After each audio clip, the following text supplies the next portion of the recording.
नमस्कार। मैं राजमल कोल, विधायक कोरांव, प्रयागराज, उत्तर प्रदेश से सभी वनवासी कल्याणाश्रम के अपने अधिकारियों को और सभी कार्यकर्ताओं को मैं नमस्कार करता हूं।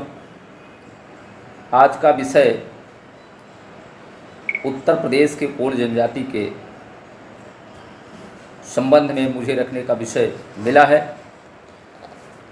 आप सबके सामने कोल जनजाति के संबंध में मैं अपना विचार रखता हूँ। उत्तरकांड के मानस में एक दोहा चौपाई आया है, बनहित कोल किरात किशोरी और अच्छी बिरंची विषय सुख भोरी। ये कोल जनजाति के विषय में रामचरितमानस में कहा गया है। और कोल जनजाति के संबंध में तरह तरह के लेख और पुराणों में भिन्न भिन्न रूप से वर्णन किया गया है।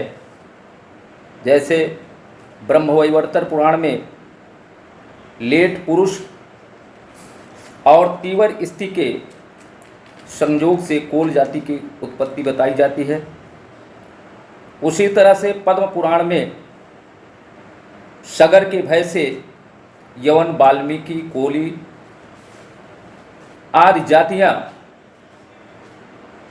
ये इनके भय से वशिष्ठ के आश्रम में शरणागत होती हैं और वशिष्ठ ने इनके संस्कारों का मुंडन करके वो मुंडा का रूप दिया और उसी मुंडा के रूप में कोल जाति की उत्पत्ति बताई जाती है। मूल हरिपुराण में भी इसका उल्लेख किया गया है। इस तरह से पुराणों, वेदों और प्राचीन काल के महापुरुषों ने इस जाति के संबंध में तमाम तरह के विषय रखे गए हैं। वास्तव में कोल जनजाति मुंडा समुदाय से बनी है। मुंडा लोगों से जो कबीले हुआ करते थे, उस कबीले में कई उपजातियों की उत्पत्ति हुई और इसमें एक जगह उल्लेख आता है कि कोल जनजाति वास्तव में मुंडा समाज से उत्पन्न होती है, जो उत्तर दक्षिण भारत में ये झारखंड से लेकर के मिर्ज़ापुर होते हुए, प्रयागराज होते हुए बुंदेलखंड के जनपद झांसी तक इनकी जनसंख्या बताई जाती है। और इन्हीं मुंडा परिवार से कुछ लोग नागपुर में भी पाए जाते हैं, जबकि मध्य प्रदेश, छत्तीसगढ़ आदि स्टेटों में इनकी काफ़ी संख्या पाई जाती है। और यह जो सरकारी जनगणना है वह उत्तर प्रदेश में इनकी जनसंख्या कम बताई जाती है, लेकिन जो सामाजिक गणना हुई है वो चंदौली से लेकर के झांसी तक की जो जनसंख्या आंकी गई है वो लगभग 1 करोड़ के हिसाब से बताई जाती है। ये सामाजिक आकलन किया गया है। निश्चित है कि सरकार और सामाजिक आकलन में अंतर पाया जाता है। ये कोल जनजाति मध्य प्रदेश के उत्तरी भाग और उत्तर प्रदेश के दक्षिणी भाग में खास तौर से पाई जाती है और इनका परंपरागत से भारतीय आदिवासी जनसंख्या के अनुसार मुंडा भाषी क्षेत्र में इनकी गणना की जाती है। इस तरह से कोल जनजाति की उत्पत्ति के विषय में तमाम तरह की किंवदंतियाँ बताई गई हैं, वो मैंने पहले ही पूर्व में उसकी चर्चा कर चुका हूँ। और इनका जो है जो जनजाति कोल समाज का एक लक्षण होता है, इनको किस तरह से जांचा जा सकता है, परखा जा सकता है। कोल जाति के लोग काले रंग के होते हैं और इनके बाल घुंघराले होते हैं और ये जंगलों में अपने कबीलों के साथ ऐसे जंगलों में रहते हैं जहाँ पर झरने होते हैं, जहाँ इनको आसानी से जल मिल जाता है, प्राकृतिक सौंदर्य रहती है। ऐसे स्थानों को चयन करके अपने कबीले की बसावट करते हैं और ये कालांतर में ये कहा गया है कि ययाति नाम के जो राजा थे वो कोलों के पूर्वज कहे गए हैं और कोल समाज के लोगों का नाक चपटीली होती है और इनका शरीर लंबा और हैवी पर्सनालिटी के हुआ करते हैं। कोल जनजाति समाज की संस्कृति एवं सामाजिक संरचना भारतीय संस्कृति पर आधारित है। इनका निवास अस्थायी होता है, परंतु ये जंगल में ही रहते हैं। सांस्कृतिक कार्यक्रम के माध्यम से अपने कोल समाज का प्रचलित गीत, जिसको कोलऊ लोकगीत के नाम से जाना जाता है और कालांतर में इसे कोलदहका कहा जाता है, किस तरह से कोलों की यह लोकगीत गाई जाती है। चूँकि मैं उस समाज का हूँ, इसलिए मैं एक लाइन में आप लोगों को बताना चाहता हूँ। और उसकी जब रामचंद्र जी जंगल में गए थे, वनवास हुआ था, उस समय माता सवरी भगवान का इंतजार करते हुए रास्ते को साफ किया था अपने आंचल से और भगवान राम की आशा लगा करके बैठी थी। माता सवरी का परिवार उनके स्वागत में अपने आँखों को बिछा करके रखा था और जंगल में जो फूल तरह तरह के हुआ करते थे, उनको कई दिनों से इकट्ठा करके वो भगवान राम की प्रतीक्षा में बैठे थे। भगवान राम का जब पदार्पण होता है तो माता सवेरी खुशी के मारे झूम उठती है और यह समाज उसी समय एक गीत गाया था, राम चले बन बागई कोई जानई ना, राम चले हैं बन बागई कोई जानई ना। तो इस तरह से इनकी कोलऊ लोकगीत हुआ करती है। जितनी भी गीतों का इन्होंने रचना किया है वो प्रभु श्री राम के ऊपर ही है, चाहे राम वनगमन है या जब भगवान राम लंका में रावण का विनाश करके और माता सीता को लेकर के अयोध्या आए हैं, उस समय का भी प्रकरण कोलऊ लोकगीत के माध्यम से यह वनवासी समाज, यह कोल समाज अपने को समाज में एक सामाजिक संस्कृति का आईना दिखाने का काम किया है। तो ये इनकी लोकगीत का प्रचलन हुआ करता था और ये पूजा पाठ में आस्था रखते थे। ये जंगल में पेड़ों की पूजा, गौ माता की पूजा और इनके पूर्वज जो मृतक हो जाते थे उनका भी एक चबूतरा बना करके अपनी आस्था के साथ उनका पूजन करते थे। और वर्ष में जो 2 बार नवरात्र का समय जब आता है,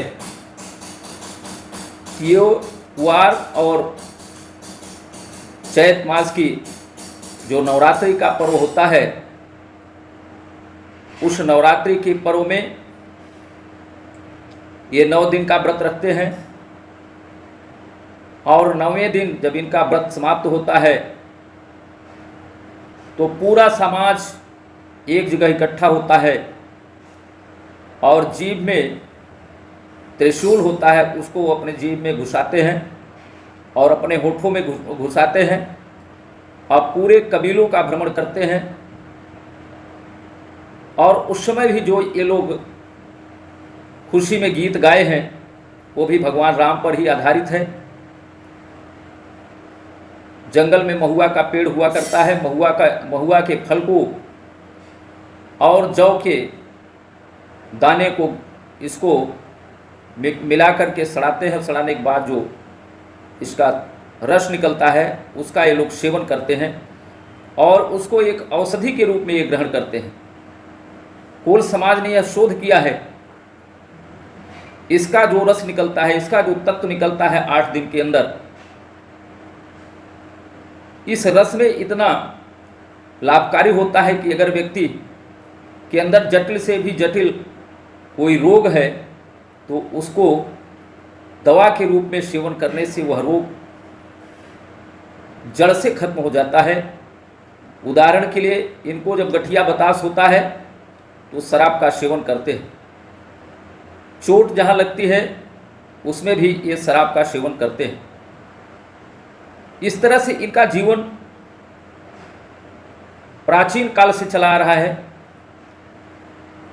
चूंकि ये जंगल में रहते हैं, गांव और शहर से काफ़ी दूरी होती है, इनका कहीं से संपर्क नहीं हो पाता है। ऐसी परिस्थिति में ये शिक्षा से काफ़ी दूर रहे हैं और प्राचीन काल में इनकी शिक्षा केवल धनुष विद्या थी और ये स्वावलंबी और आत्मनिर्भर थे। अगर भारतवर्ष के किसी जंगल में कोई आक्रमणकारी अगर आक्रमण करता था तो ये कबीलों के झुंड के साथ आक्रमणकारी को परास्त करके भगाने का काम करते थे। उस समय इनका अस्त्र और शस्त्र केवल धनुष और बाण था, उसी से दुश्मन को परास्त करते थे। और इधर 20वीं और 21वीं सदी में सन 1600 ईस्वी में जब ईस्ट इंडिया कंपनी का भारतवर्ष में प्रवेश हुआ और यह पूरे भारतवर्ष में अपना आधिपत्य जमा लिया, तो सबसे पहले इसी मुंडा और कोल समाज के लोगों ने झारखंड में अंग्रेजों के खिलाफ बिगुल फूंकी थी। और उस समय भगवान बिरसा मुंडा जंगल झाड़ियों में रहने वाली वह कोल समाज, मुंडा समाज के लोगों को इकट्ठा करके और अंग्रेजों के साथ उन्होंने लड़ाई लड़ा था। दुर्भाग्य था कि भगवान बिरसा मुंडा को अंग्रेजों ने धोखे में गिरफ्तार किया और जेल में डाल दिया और जेल में ही उनकी मृत्यु हो गई। लेकिन उस समय भगवान बिरसा ने झारखंड के कोल समाज, मुंडा समाज को ही नहीं अपितु वहां के किसानों को भी कर देने से मना किया। और एक तो विजय उसको मिली कि वहां पर कोई भी अंग्रेज झारखंड के किसी किसान से कर वसूलने की हिम्मत नहीं करता था। इस तरह से कोल समाज में महापुरुष भी पैदा हुए, लेकिन उनके अंदर आजकल की तरह वैज्ञानिकता नहीं थी। लेकिन प्राचीन काल की विद्या उनको प्राप्त थी। जब देवी देवता का चरित्र आता है तो लोग कहते हैं कि भगवान राम, ब्रह्मा जी वायुयान से देश का भ्रमण कर रहे हैं। उस समय जंगल में निवास करने वाली जो यह कोल समाज है, मुंडा समाज है, बैगा समाज है, इन सब लोगों ने अपने दिमाग से एक आविष्कार किया था कि चंदन की लकड़ी का, तमाम जंगल में ऐसी लकड़ियां हुआ करती थी जो हल्की हुआ करती हैं और उन्हीं का कुछ लोग विश्वकर्मा का काम करते थे, लकड़ी गढ़ने का काम करते थे। ऐसे लोगों ने उड़न खटोला का भी आविष्कार किया था। वही उड़न खटोला आज इस वैज्ञानिक युग में हवाई जहाज और हेलीकॉप्टर का रूप लिया है, जो हमारे वैज्ञानिक इसमें उसमें कार्यरत हैं। ये एक तरह से भारतवर्ष का जो कोल समाज है, भारतवर्ष का जो मुंडा समाज है, जंगल में रहने वाली जो जनजातियां हैं, उन लोगों ने भारत माता की सुरक्षा व्यवस्था के लिए, भारतीय संस्कृति को कायम रखने के लिए अपने आप को मिटा दिया है। लेकिन दुर्भाग्य है कि इनका कोई इतिहास गढ़ने वाला नहीं था, क्योंकि ये निरक्षर थे। कोल जनजाति समाज, मुंडा जनजाति समाज नीम के पेड़ की भी पूजा करते थे। आज जो पर्यावरण हमारा ध्वस्त हुआ है, जो पर्यावरण प्रदूषित हुआ है, वही देन है कि प्राचीन काल में जो जनजाति समाज जंगल में पूजा पाठ करता था और पेड़ों का संरक्षण करता था, समय से पानी बरसता था, समय से ठंडी आती थी, समय से गर्मी आती थी, चारों ऋतुओं समानांतर अपने समय पर पदार्पण करती थी और भारतवर्ष को कंट्रोल करके रखा था। आज उन जनजातियों के ऊपर आज भी उनकी विपत्ति उनके सामने खड़ी हुई है, लेकिन यह जनजाति समाज अपने हिम्मत को नहीं छोड़ता। एक तो जनजाति समाज ये जानता है कि भारतवर्ष मेरी माँ है और यहाँ की संस्कृति हमारा धर्म है, इसको बचाना हमारा नैतिक कर्तव्य है। ये संविधान की भाषा नहीं जानते हैं, लेकिन इनका जो स्वयं का संविधान था,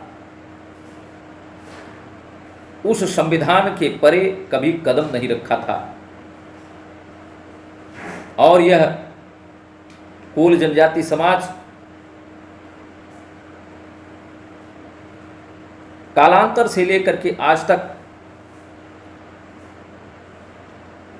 धीरे धीरे इस आधुनिक युग में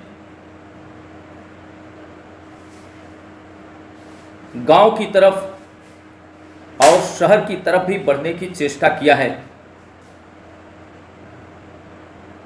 एक गीत है और यह गीत इस समाज में काम करने वाला जो संगठन है, अखिल भारतीय वनवासी कल्याण आश्रम, जो सरकार नहीं कर रही है, वह कल्याण आश्रम के हमारे कार्यकर्ता बंधु हैं। इनको सूखी रोटी खा करके उस परिवार में जाना होता है, जंगल झाड़ियों में पैदल जाना होता है, जंगली जानवरों के भय को त्याग करके उनके परिवार में जाते हैं। उस समय वहां से लौट करके जब शहर के लोगों से उस व्यथा को, उस पीड़ा को शहरी लोगों के सामने प्रकट करते हैं, तो उस समय भी एक गीत मुझे याद आ जाती है। एक बेरी छोड़ के, एक बेरी छोड़ के सहरिया की खोरी, आव चली मीतवा गवैया की ओरी, आव चली मीतवा जंगलवा की ओरी। जब कालांतर का समय समाप्त हुआ और आधुनिक युग आया, 17वीं और 18वीं शताब्दी में कोल समाज का इनकी एक रियासतें हुआ करती थी। उन रियासतों के माध्यम से अपने क्षेत्र का ये विकास भी करते थे। और उत्तर प्रदेश के प्रयागराज जिला, यहाँ पर 2 कोठियाँ थीं कोल जनजाति समाज की। एक तो खैरागढ़, जो आज टप्पा के नाम से प्रसिद्ध है, टप्पा का दर्जा दिया गया है उसको, और उसी के बगल में 50 किलोमीटर की दूरी पर एक खरका गांव है। ये 2 राजा यहाँ पर निवास करते थे। 2 राजाओं की, कोल राजाओं की यहाँ कोठी हुआ करती है थी। और कहा जाता है जब मुगल सम्राट अकबर इलाहाबाद में किले का निर्माण करा रहा था, तो खरकागढ़ का कोल राजा भी खैरागढ़ में कोठी बना रहा था। और उसमें एक बात आई कि